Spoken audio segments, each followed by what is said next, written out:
Buenas tardes, profesora Mónica Espinosa. Mi nombre es Natalie Cedeño, estudiante de la Facultad de Ciencias de la Educación, curso del tercer semestre de la carrera Literatura.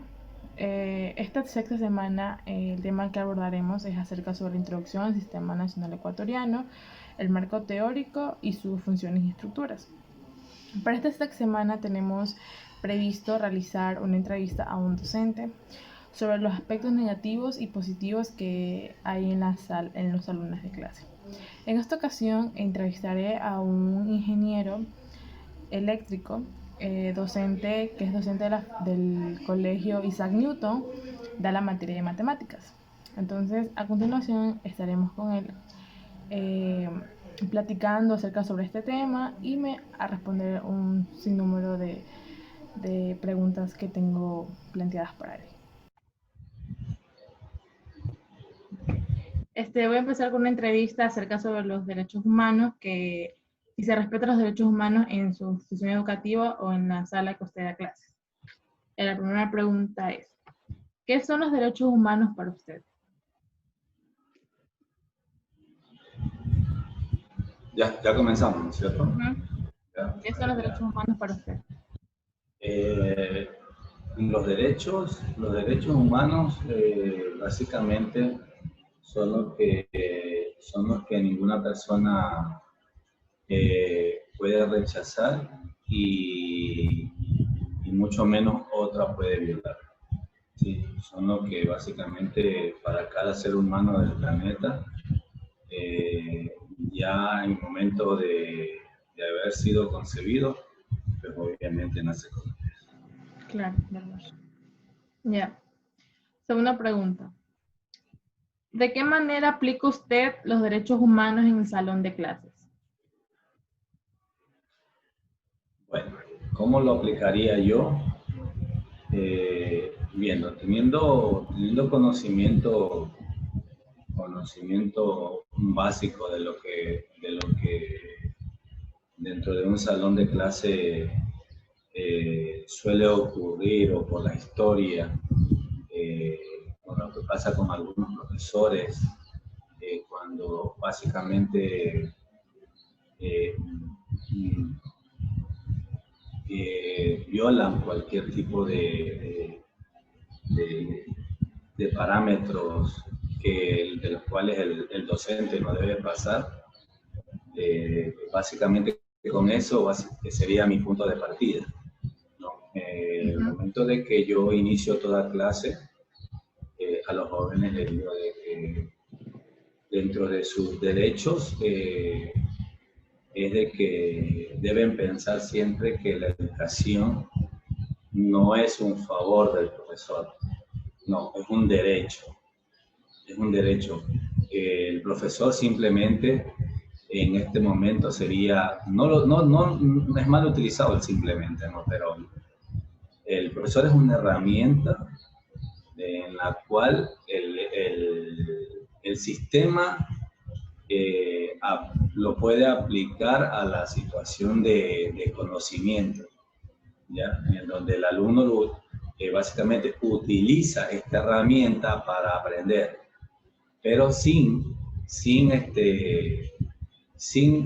también sabiendo, obviamente, de que dentro de los derechos del alumno no solamente está el hacer respetar sus derechos, sino también, obviamente, cumplir sus obligaciones, ¿no? El profesor debe conocer bien esto y cuáles son los límites de cada acto que cometa, o cuál sería la dinámica dentro de las instrucciones que él imparte, o las estrategias a impartir, y hasta dónde él puede llegar, ¿no? Y en función de eso, pues esa sería básicamente la primera parte en el momento que uno entra.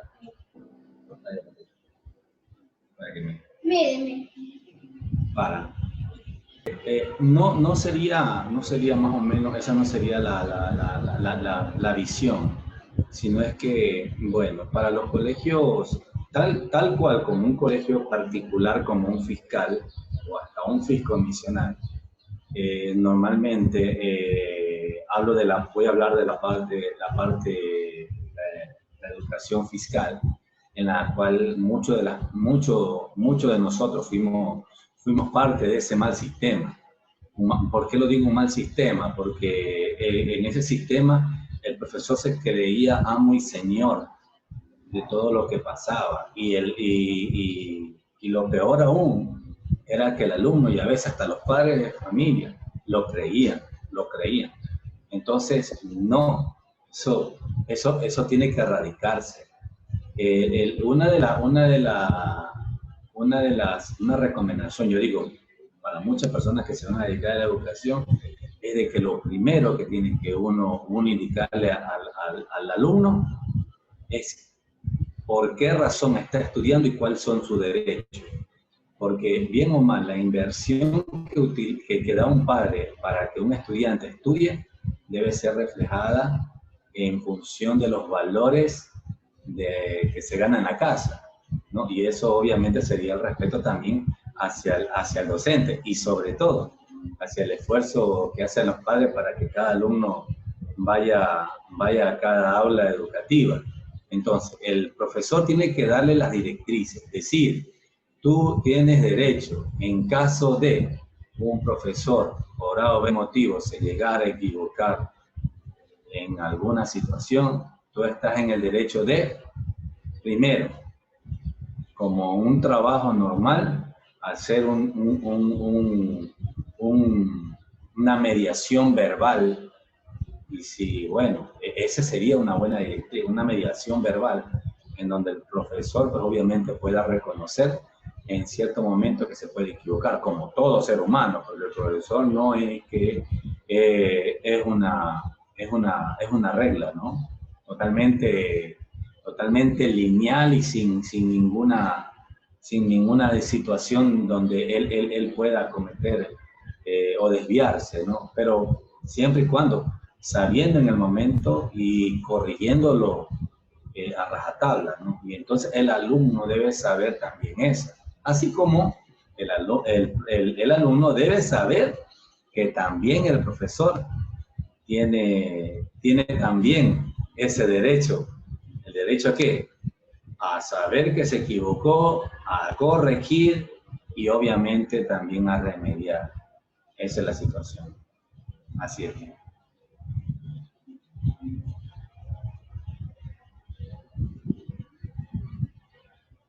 En la actualidad, ¿usted considera que se siguen vulnerando los derechos humanos en los centros educativos? De verdad que no pudiera decirlo que todos, ¿no? Pero mi filosofía en el momento de dar la materia, no sé si muchos las utilizarán, no me guío en función de un lineamiento, sino es que es algo totalmente propio, ¿no?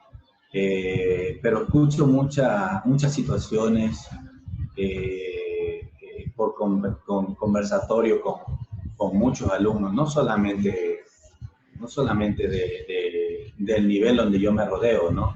No solamente de la costa, sino también escucho muchas cosas de la sierra y de otros lados del país, en donde, nuevamente te digo, ya cuando el profesor se cree amo y señor de todo lo que pasa dentro de un curso, está equivocado. Y obviamente, imagínate el efecto, el efecto dominó que causa esto, ¿no? Porque yo puedo decirle a un alumno, hacerle un llamado de atención desproporcionado. No solamente le voy a causar daño a uno, sino es que automáticamente esto comienza a irradiar hacia los demás. Por eso se llama, le hago un efecto dominó. Entonces comienzo a intimidar al alumno. No hablo solamente de esa situación de intimidación, sino de muchas otras cosas, ¿no? Y que ha pasado en nuestro medio, ¿no? Pero el alumno debe tener clarito de que él tiene derecho a la voz. Él tiene derecho a hablar y el profesor es el que tiene que dar la apertura siempre a ese contacto, ¿no? Esa es la partecita que debemos cambiar radicalmente, ¿no? No, sin desmerecer también de que el profesor no es un empleado del alumno, ni mucho menos del padre, porque también obviamente debemos tener claro que el padre piensa de que el profesor se debe a él. Esa partecita también debemos sacarla también de la cabeza de los padres y sobre todo también de los alumnos. Okay. ¿Cómo usted desde el salón de clases ayuda a proporcionar los derechos humanos? ¿Cómo le ayudo? Bueno, es algo que he estado repitiendo ya muchas veces, es que en el momento de que el alumno se sienta en el aula de clase, él debe saber de que nosotros nosotros tenemos que brindar ese servicio, y el servicio tiene que ser de calidad y con calidez, ¿no? Que el alumno se sienta satisfecho, de que el padre de familia vea los resultados, y si no hay resultados, pues obviamente se justifique por qué razón no hay esos resultados, ¿no? Porque no podemos decir de que siempre el profesor es el que falla, ¿no? Entonces, al alumno hay que indicarle siempre con claridad qué es lo que puede pasar, qué es lo que pudiera acontecer en función de, y a los padres de familia, pues obviamente, mantenerlos informados.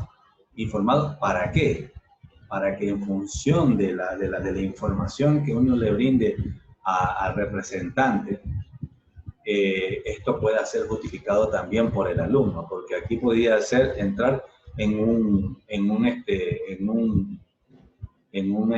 dime que le diré, ¿no? Porque el alumno dirá una cosa, el profesor dice otra, y después el padre a quién va a creer. Entonces, dentro de cómo uno le puede indicar al alumno cuál deben ser sus derechos, cómo yo pudiera aplicar los derechos del muchacho, diciéndole que él está en el derecho de preguntar, él está en el derecho de refutar, él está en el derecho de increpar.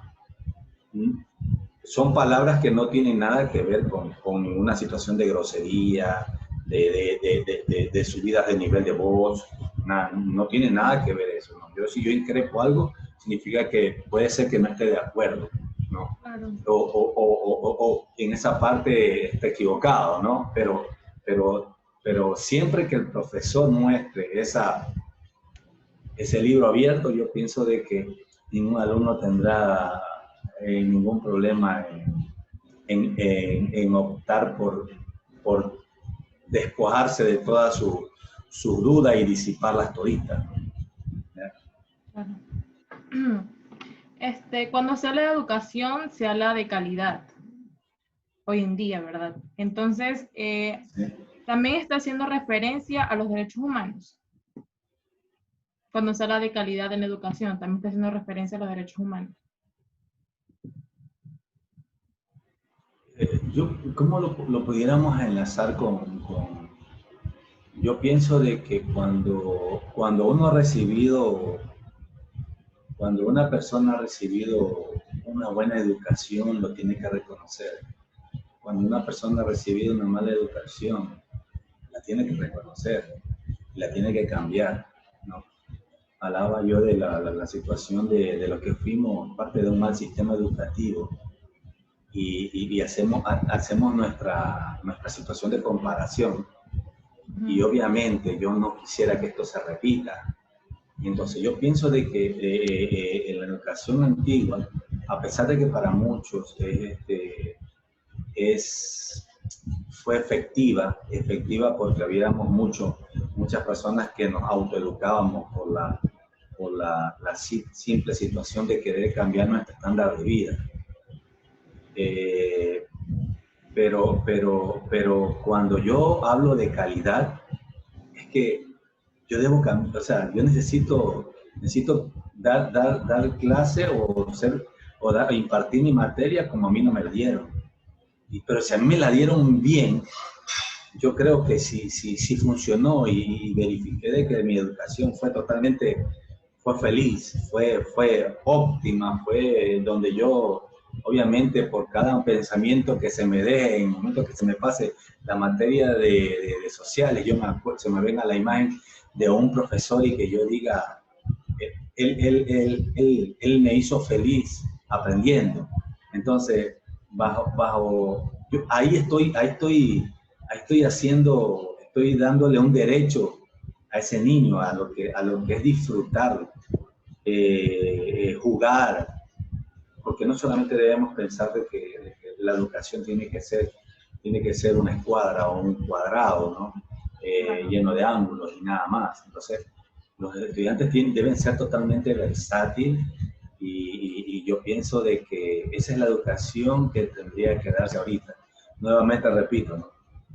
Nunca olvidando de que el profesor también es un ser humano y debe tratárselo como tal. El estudiante es un ser humano y se lo debe tratar tal cual como un profesor le gustaría que lo trate. Eso. Ya como última pregunta tenemos: ¿qué problemas ha enfrentado en el aula de clases en donde se han vulnerado los derechos humanos a su persona? A ver, repíteme otra vez la pregunta. ¿No? ¿Qué problemas ha enfrentado en el aula de clases en donde se ha vulnerado los derechos humanos a su persona? Donde, hacia mi persona. Sí, hacia usted. Hacia mi persona. Bueno, yo te puedo decir de que uno aprende mucho de esto. Yo llevo dando clases desde que tenía 23 años. Actualmente tengo 44 años. ¿Ya? Y de todo yo he aprendido, ¿no? Me he equivocado muchísimo. También he tenido aciertos, ¿sí?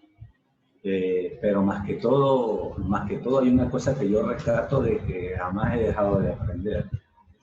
Y cada joven que llega a mis manos, a mi aula, a mi salón, a mi cátedra, es un mundo diferente y yo jamás pudiera decir de que todo es lo mismo, todo es una constante, ¿no?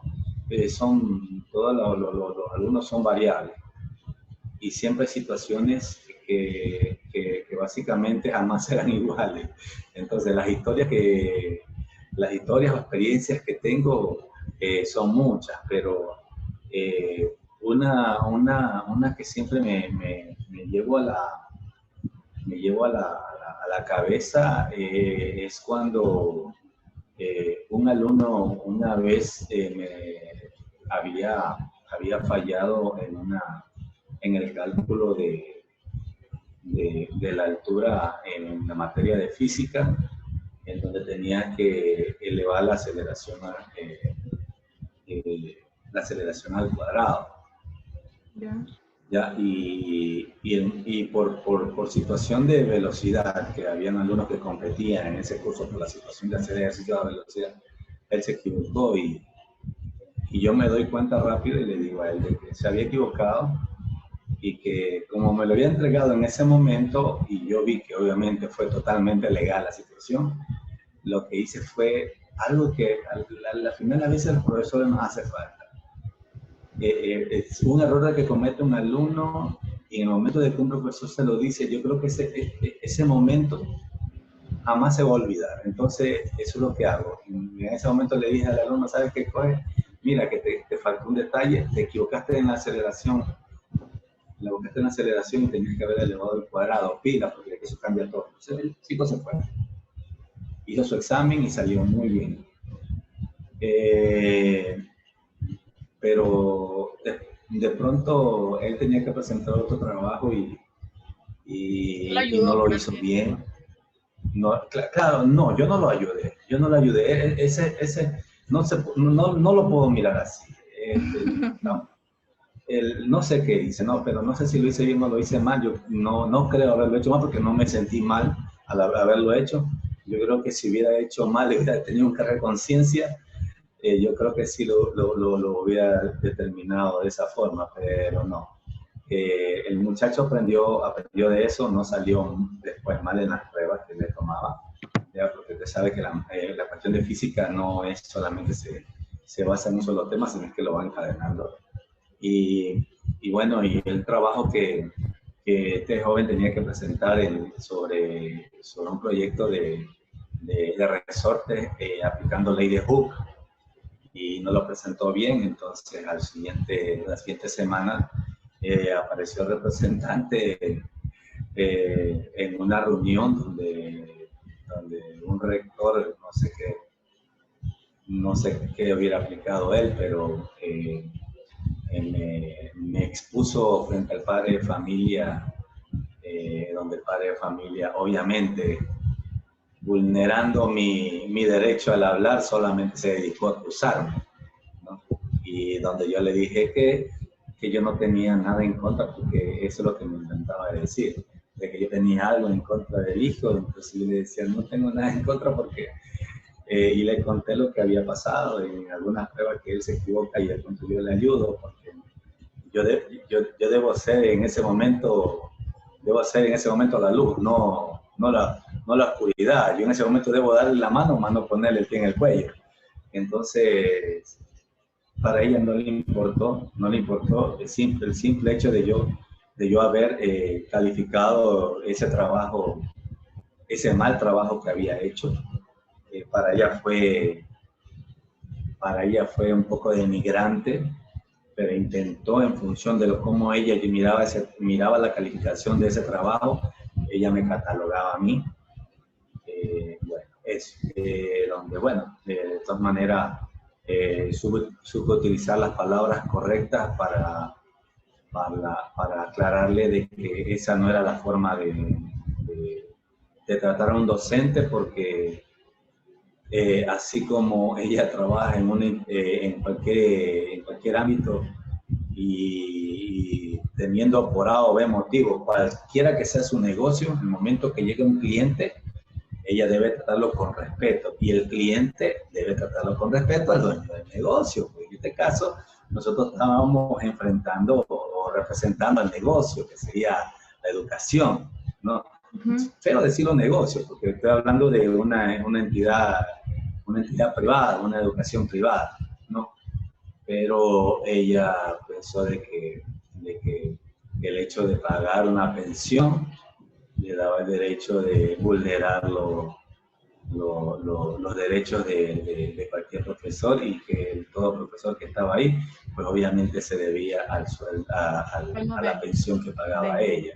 Entonces, pero bueno, se aclaró bien, las cosas se arreglaron, se determinó que ella estaba totalmente equivocada. Jamás fue la intención mía frustrar, mucho menos, ¿no? Eso, pero jamás, la premisa es que el alumno se